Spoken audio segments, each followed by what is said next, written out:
Hey everyone, Mark here with Amplified Training, and before we dive into today's topic, make sure to follow me over on Instagram as Amplified Training. Also, I offer one-to-one coaching if that's something you'd be interested. The odds are very good. I'd love to work with you. With that being said, let's get into it. In today's video, I'll be going over how we trained Derek for the United States Strongman National Championship and got him in 7th place. So starting off, we want to talk a bit about Derek just to understand context here. Derek himself, he's been competitive for well over 10 years, be it powerlifting or strongman, highly competitive at the regional level as an athlete, very good at adjusting to the punches as well. He's well versed in all the events of strongman, having been so competitive for so long.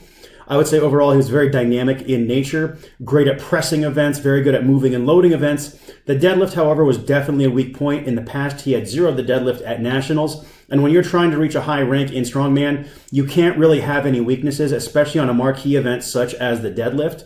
His communication too, excellent. He's worked with coaches in the past, and at a high level athlete, it's one of those things where they're very good at making sure their coach is always in the loop.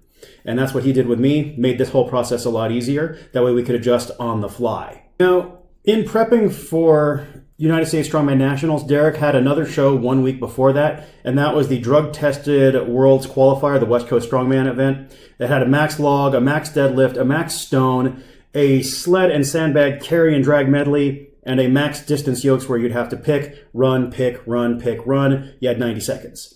Then his second event and our priority show was United States Strongman Nationals, which was a circus dumbbell for reps, a deadlift for reps, a sandbag carry and load medley, a yoke run for speed, and then stone for reps. So one of the things we did here is we looked at the events themselves and sorted out which ones we would prioritize. Overall, Nationals was the bigger priority, so that's the one we really dialed in on. And I want to make a special mention for the circus dumbbell here. The circus dumbbell is what's called a great filter event.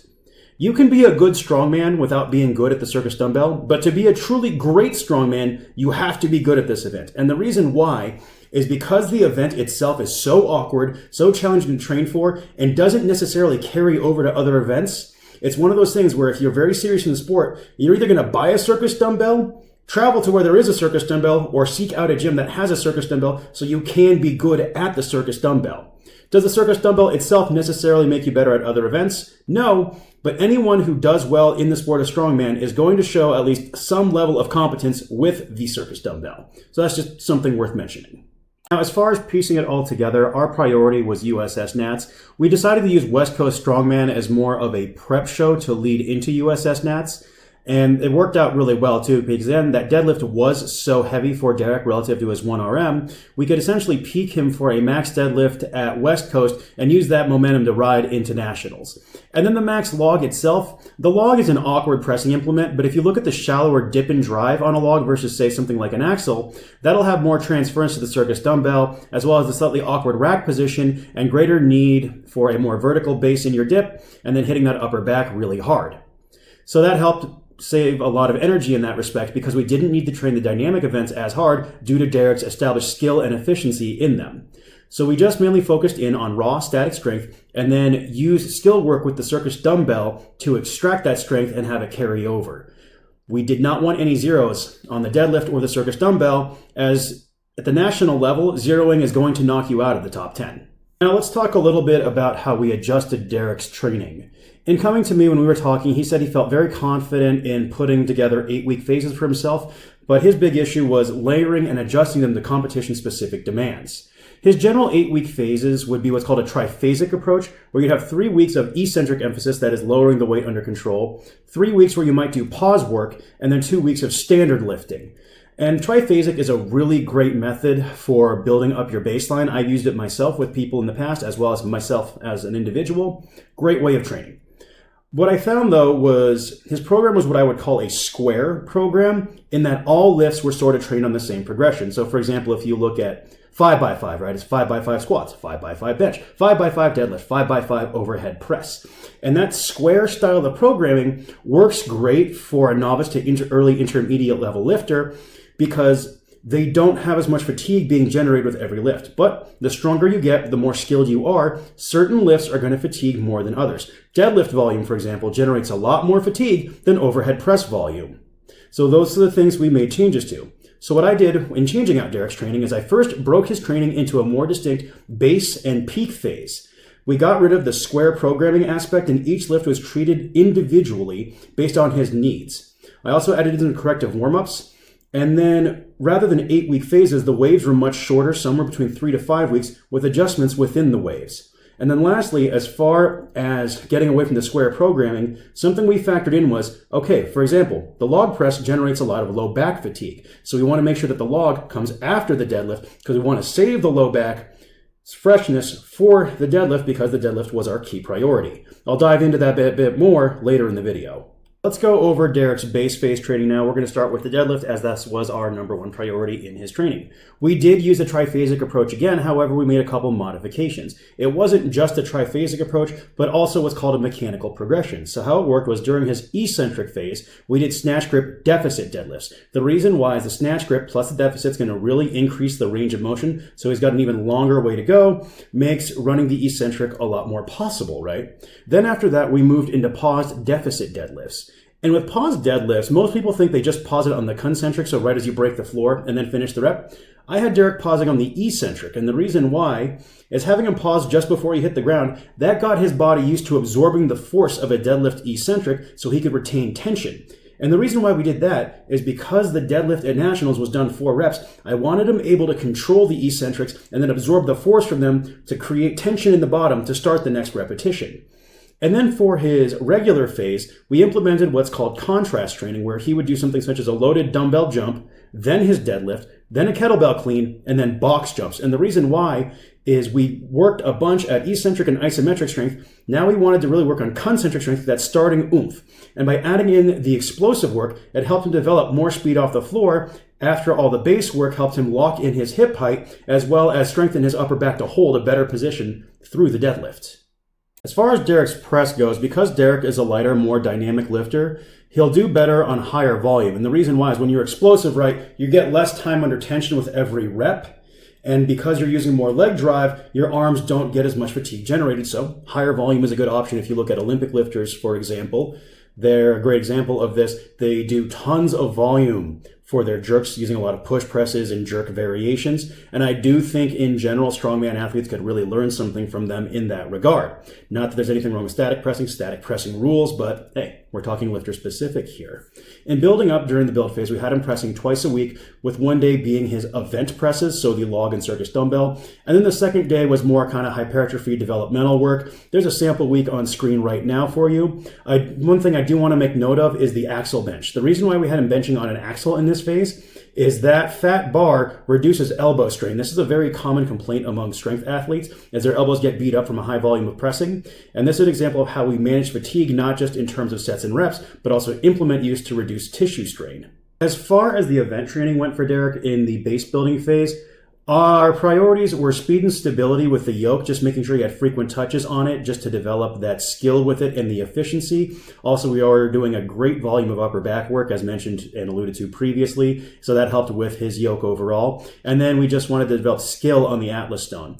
The drag and carry medley, as well as the carry and load medley, we sort of treated that as a throwaway, reason being, in this phase, I felt that it would be too time intensive to set up and train, and it wouldn't have much carryover right now as we were just building the foundation. So an example of what we did during this phase is Derek would do something like a complex of 2 picks, 2 laps, and then 1 extension with an Atlas stone for 5 rounds. And we superset that with some box jumps just to cue an explosive triple extension, as well as yoke runs, just working to 60 feet with a sub 12-second run at RPE 7 to 8. And in general, I just tell him, hey, hit these sets in under 12 minutes. And the reason why I had that time cut will be explained later in the video. But as you can see, in the base phase overall, the training's not too complicated.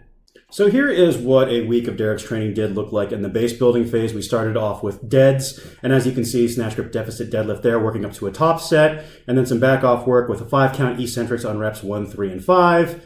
Good mornings, back extensions, and then there was some core work, very basic stuff there. His event pressing day, we started with front squats versus chains. And we did these for speed, and the reason why is I love the front squat versus chains as a general utility movement for the strongman athlete, as it builds a very strong rack position, as well as really hammers the upper back, and it has that great verticality in the torso, which has a ton of transference to leg drive in the log press, which was the next lift there. And just a little funny thing here, on that day's workout, he was supposed to do 2 back offsets, but he wound up uppercutting himself with the log, so we took a set off. Then it was circus dumbbell, and then some one-arm landmine presses. Third day was event work, so this is where he would do his stone complex and yoke work. And then the fourth day was kind of an upper developmental day, so in this case hypertrophy. So we'd have him do the neutral grip floor press or an axle bench press, depending on where we were, and then some dumbbell incline pressing. And I really like a 60 to 70 degree incline when it comes to pressing with the dumbbells, as that helps mimic sort of that torso layback you're going to see in a log lift. Overall, the base phase was nothing too exciting, but very productive, because what we did here is we built a wide foundation of strength and work capacity to support a high peak, which we'll go over next. Moving towards his peaking phase, here's where we were at with Derek after the base. His deadlift, we got to the point where it was a reliable 555 on a stiff bar, and the events that he was competing in would have him either pulling on a mammoth bar or a deadlift bar, so the fact that he could pull this weight on a stiff bar had us sitting really pretty for the next phase. His log, he got a new PR of 260 pounds. The circus dumbbell, he was able to do reliable doubles on it pretty easily at nationals weight. The stone, he was able to move 365 like it was nothing, and considering that the stone at nationals was 300 pounds, over 20% reserve strength, good to go there, and also sitting pretty for a new 1RM stone for West Coast. Last but not least, the 600 pounds on yoke, really easy. There was a lot of upper back and arm work done in this phase to support that foundation for pressing and loading, as well as better deadlift positioning. And as we moved towards the peak, the circus dumbbell moved to being the priority press, while the log moved down in priority for obvious reasons. As we moved towards the peaking phase with Derek on his deadlift, I was feeling really good about what we had accomplished in the base phase. Looking over it, he was using a slightly narrower stance, as well as setting with his hips a little bit higher, and his upper back was able to help him hold that position, which helped him break the floor a lot faster, and that in turn resulted in less energy being expended per rep. It's one of those things where the more efficient you are, the less energy you're going to expend with every single rep, and come competition day, you want to expend as little energy as humanly possible on every single event, so that way you've always got a little bit more in the tank. We started the peaking phase off with a heavy single where he worked up to nationals weight, and then for the rest of the peaking phase, there were no heavy singles performed for his deadlift. Instead, what we do is we do weeks of lighter fives, and during those weeks, we'd be pushing his yoke, stone load, or overhead press, and then alternating that with weeks where he might work more in the 2 to 4 rep range, increasing weight across the sets. Because of where the deadlift was relative to his PR at the time, I wanted to make sure that we got frequent touches at slightly higher intensity. But we didn't want him thinking 1 rep max, hence why there were no heavy singles used for the remainder of the peaking phase. We didn't want him thinking, oh, I'm just going to go out there and hit it for 1. No, we wanted him walking out to that platform thinking, I've been training for reps, I will do reps. And that's why he was able to get the rep for 2 at nationals, rather where historically he might have zeroed that event. Also, quick little side note, after nationals, he was able to hit a new all-time PR of 600 pounds on his deadlift while being right about 190 pounds, so big hats off to him in that regard. With respect to Derek's press in the peaking phase, the log was already at an all-time PR after the build, so that just went right down the list in terms of priority in favor of the circus dumbbell, as nationals was our priority show, and the log was obviously sitting pretty. Additionally, the raw strength that we built up on the log would easily be able to transfer over to the circus dumbbell with some skill work. That way we could extract and exploit that raw strength to carry over to the circus dumbbell. With training the CDB, one of the big things is the weeks that we pushed the deadlift, it got pushed down the list in terms of intensity. That way we could manage fatigue across the weeks. Lighter weeks, he would generally hit a heavy top set of 5 to 8s, with back off sets being half that. So for example, if he hit a heavy 8, we might do a few sets of 4 at the same load. Whereas his heavier weeks, what we do is we'd hit a heavy 1 to 3 reps, or we do multiple singles above nationals weight. And the reason why is that Slater Circus dumbbell that he was using at nationals is notoriously much more difficult to use than a traditional style circus dumbbell. And keeping these things in mind, Derek was able to get 3 reps at nationals. And again, that is our great filter event, and he did great at it. Now, with respect to the event work, the stone was incredibly easy to train here, as having a max stone before a 4 reps event on the stone made for a really easy transition. With the stone, all we really did there was we did a lot of work in the 300 to 365 range, using every minute on the minute work to dial in speed with the stone as we built his strength elsewhere. And again, even in the peaking phase, we didn't focus too much on the sandbag events. I found that they didn't really need to be trained that hard due to his exceptional background with dynamic movements. We did, however, do quite a bit of sandbag squats, and the reason why is this was a great Swiss Army knife movement to help improve his stone loading, as well as reinforce a rigid midline. We generally just trained the sandbag, carry, drag, carry, load medleys 1 or 2 weeks before their respective shows, just to get a little touch on them. The yoke was trained with a lot of what's called time constraint work, where I just have him do his working sets within a certain amount of time. And the reason why we did this is at a big show like Nationals, you often don't get much or any time to warm up for these events. And in this case, for Derek, he actually could not warm up on the yoke at Nationals. He just had to go out and do the event cold. There's an old saying in Strongman that your warm-up is the walk from the car to the event. And that's something that can really help out with athletes who might have a hard time getting it together on competition day, is using more time domain programming in their workouts to make sure they move through their warm-ups quickly, as well as cut down the total amount of warming up they do. And as far as how these events went, Derek managed the Nationals yoke in 24 seconds with no warm-up whatsoever, as I had mentioned before. He landed the sandbag load medley in roughly 30 seconds, which put him towards the top of the pack, and he tied for second place on the Atlas Stones with 6 reps. This landed him in 7th place at United States Strongman Nationals a week after qualifying for the drug-tested World Championships. At Worlds, he also nearly loaded a 400-pound stone for the world record. He was just a couple inches short, so painful, but nevertheless an incredible accomplishment. As previously mentioned too, a 0 at the national level knocks you out of the top 10, so we accomplished all of our big goals as far as what we were looking to get done for Derek. Quick side note here. Seeing how powerful Derek was becoming, it's no surprise that the Antichrist and IRS conspired to slow him down and let out a wild dog the day before Nationals that actually wound up biting him in the shin.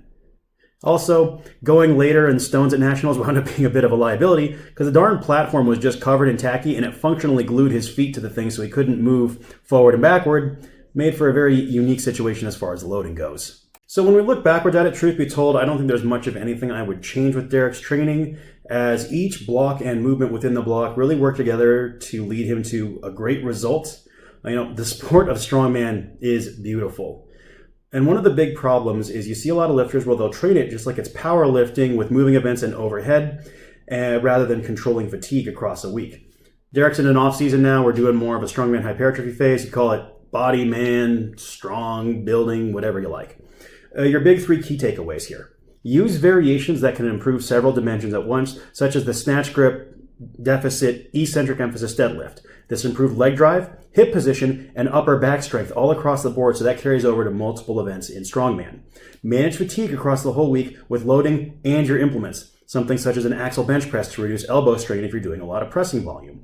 And last but not least, strengthen your weaknesses, but also play to your strengths. If you're really good at something naturally, you don't need to spend as much energy on it. Just make sure you do enough work at it that you don't lose what you're good at. So that about wraps up our video today on how we trained Derek for 2 shows concurrently, as well as helped him get into top 7 at USS Nationals.